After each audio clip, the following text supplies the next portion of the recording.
Hey guys, welcome back to my YouTube channel. My name is Braids by Joya Bean, also known as just Joya Bean. So I'm here to just throw out some tips. I have not recorded any videos of me actually braiding, but if you check out my Instagram, Braids by Joya Bean, you can see my styles and my work and behind the scenes as well. Um, I'm trying to figure out how to move everything to YouTube. This is new to me. But I just feel like I just need to come on here and touch bases on a lot of different topics. So this topic this week is how to set your prices for braids as a beginner braider. And I'm gonna be looking at my phone because I have my notes in there. But the first thing is just having the right strategy to ensure that you're actually charging people fairly while building your clientele base and your reputation. So here are some key tips that I have for you that can set to help you set your prices. So the first tip is just basically to know your worth. Understand that your times, your skills, and your effort that you put into each client are valuable, even as a beginner braider. Also, your prices should reflect the quality of your work and the time that you actually spend on each client. So try to avoid underpricing just to gain clientele, as they can undervalue your skills in the long run. So when I first started out, I wasn't doing knotless back in 2016. I was still doing traditional box braids. But what I did was I ran two specials, one on stitch braids and one on large box braids. Um, and I was charging like $50 to $75 per client. So of course I had the clients coming in, but it was still like I provided the hair, I provided the product. Even though I was braiding from home, it was still tiresome. Like the time that it took to do so many clients to make a certain amount of money that day was exhausting. But I did it for like a year just so I can build up clientele. And another thing too is when you're underpricing, you deal with people that you don't want to deal with in this industry. So like you have to be careful with pricing your services because you will pick up clients like, oh no, she's not for me. Um, Another thing, the next tip basically is to research your local braider pricing. So if you can find three braiders that you really admire that's in your area, and just find like a style, maybe it might be large knotless, and you take all three of their prices for large knotless, add all three of them up, and then divide it by three, then you can make that your total. Um, so basically, just looking at other braiders in your area, see what they're charging for services. Again, you do not have to offer every service. I started out offering two, and then it went from two to 42. So kind of be careful with that. You do not have to be all service braider. Like you can find your niche and just stick to one. You can still make six figures off one hairstyle. Um, what else? Take notes on the type of braiding services offered, which I just talked about. Um, and just make sure you're aware of the going rates for each style. There's always going to be a trend. So, try to stay on top of the trends. I don't get into every trend. I didn't get into the two strand um, ropes. I didn't get into that. I didn't get into the braided baldy. Like certain stuff, you just know, like, I ain't with that. I'm not doing that. So, but just be aware of what the trending styles are. My next tip is consider your costs. So be sure to factor in your expenses, including braiding supplies, hair, products, combs, everything. Your workplace, so your salon suite rent, salon rent, booth rent, or even if you work from home. Factor in your transportation. If you take Ubers, gas, buses, factor in your marketing. You need flyers every month. Every month, you need to be out here networking. I don't care if you walking into the coffee shop, pass out some flyers. Hey, I'm a braider. Blase, blase. Here's the services that I offer. You got to put yourself out there. People not gonna know who you are, so you have to get out there and put yourself on the front street. Um, the next tip would be, oh, back to consider your costs. Just make sure that your pricing covers your the cost while also leaving you room for profit as well. You still want to make a profit every month, but you also have to factor in your costs, like factor in everything that you know you spend every month. Um, so yeah, next is start with a competitive rate. So as a beginner braider, you may want to start slightly below the market rate to attract clients while you build your portfolio and get more experience. So every client is going to be different. So you're going to have different experiences with everyone. Um, but what you can do, you can offer promotional pricing or discounts to your first few clients, but be transparent about the fact that prices will increase as your skills and your experience grow. The more education that you receive, of course, the more that you need to, put towards what your pricing is. I take networking, marketing, all type of classes every month. I'm in somebody's webinar. I'm in somebody's state, attending their event. I like to put myself in rooms so that way I can learn and then I can come back and then give you the knowledge of what I've learned. Um, what else? Mm, oh, make sure you offer tier pricing. So your prices are not going to be the same for large knotless and medium knotless. It'll be a difference. Make sure that difference is between 40 and 50, maybe $60. So if I charge 150 for jumbo knotless, I'm gonna charge 200 for large knotless. I'm gonna charge 250 for medium knotless, and so on and so forth. Um, so just think about tier pricing, or if you're just gonna, offer a set style, that's fine too. It's no problem with that. You don't have to, offer ankle length braids. I do not advise you doing that.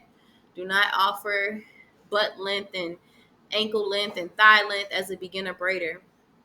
It's gonna take up too much time, and they're gonna want to pay you for a little bit of nothing. Um, what else? You can charge by time. If it requires a longer time to complete, you can consider charging by the hour by estimating how long the style will take and setting your prices based on that. For example, if you want to make $25 an hour for a particular braid style that takes 5 hours, your price would be $125, which is kind of on the low side, but you're still a beginner braider, and 125 is better than nothing at all, honestly. Um, but like I said, do not offer small braids or super long braids as a beginner braider. You're gonna spend too much time on a client head, and then by the end of the day, you're gonna be tired, and all you got is $200 to your name.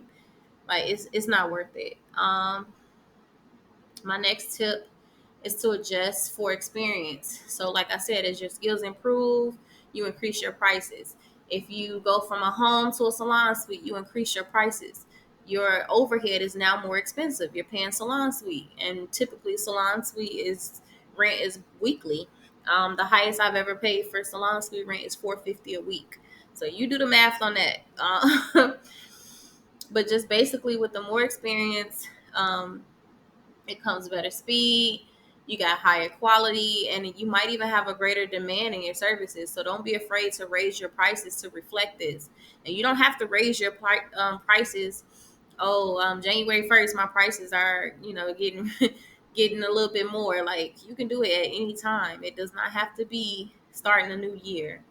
Um, but like I said, just be transparent with your clients about your price changes, and just communicate that the increase is due to, improved quality of your services, or just your salon experience as a whole. Um, Another tip is to offer add-on services.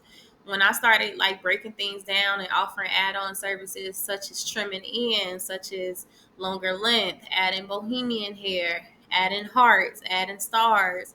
When you put all them add-ons into your a la carte, um, it creates additional revenue for you. So consider often offering add-on services. You can do scalp treatment, braid removals. People don't like taking their hair down. Um, this will allow you to increase your income while giving clients more options as well. You can also create braid packages that include hair products or maintenance kits to add value or to justify, your prices being at a higher price point. Um, and you can either do like a sister package, a mother daughter package. Like, think outside the box. Don't just do what you see other people doing. Think outside the box. Be different. Be creative. Um, and if that's one thing I can say about the hair industry, you have to be creative. Find your niche and stick to it. Home in on that, and just learn what you can learn. Put it out there. Create content around it. But literally, do your thing. Do your thing, sis. Do your thing. Um, Another tip would be communicate value and not just price. So make sure you're helping your clients understand why your prices are set the way that they are, emphasizing on the value that you bring. So if I'm in a luxury salon suite, this is the value that I'm bringing. I provide snacks, I provide drinks, I provide shampoo and blow dry services at no extra cost. I provide, so many things, a comfortable environment. We have TV, I have blankets, I have a heater, a fan. It's certain things that you can emphasize on, like what value you're bringing to your client to make sure that they're comfortable. Um, Also, like the quality of the products that you use. Be sure that you're using good quality products, not just some trash product that you saw at the beauty supply store because it was on sale. Um, and also showcase your work on social media. You can choose any platform. I particularly use Instagram. I have a following over like 21,000 now, and I built my following up over the years. Like I said, I'm new to YouTube, but I would love to do this more, like every week. Just drop some gems, to help beginner braiders um, in the industry, because it's more to being an entrepreneur than just braiding and servicing clients. You got the behind the scenes, and I want to touch bases on that, like what it is to create automated systems and getting those what are they called, getting those reviews from clients. Like, you need to know all of this because this will help your business grow. um, And my last tip is basically to be flexible with payment options. So consider offering payment plans for clients getting higher price braiding styles, or allow deposits to secure appointments. This can make your services more accessible to clients while ensuring you still receive your fees. Um, but just keep all these tips in mind. You can set your prices that attract clients while ensuring you're fairly compensated at the end of the day. When it comes to a booking site, I'll make another video about that. Matter of fact, that'll be my next video about automations and systems. But you do need a booking site. It is so important to have one for the automation. It's okay if you still want to talk to your clients, text them, call them. You can do all that, but you still need a booking site so people don't have to continuously ask you the same questions. Oh, how much this? How much is this? How much is this? How much is this? When are you available? You open this day? I don't like that personally. I don't like it at all. I prefer a booking site, and also it allows me to collect client information, emails, phone numbers, so that way I can do text messaging marketing and email marketing. Um, and just basically like kind of building a community around your business. So those are my tips for how to set your prices as a beginner braider. If you have any questions, please leave them below, like and subscribe. And like I said, I'll be rolling out videos as often as possible. My plan is to at least do one once a week, but if I have the capacity, I'll definitely do more than that. And then I guess I'm pregnant right now. I have a bundle of joy coming February 22nd. So I'm going to look out for a videographer to come and record me so I can have some high quality content to post on YouTube, so that way you can actually see over my shoulder exactly what I'm doing. Um, so, yeah, if you have any questions, like I said, drop them below. I will be sure to answer them. And just continue to work on your business. It's a lot that comes with it, but setting your prices and just knowing how much you want to make every month, how much it costs for you to even live every month is important. You need to know those numbers, so that way you can make goals around it. So thank you for listening to my 15-minute TED Talk, and I'll see you guys next week.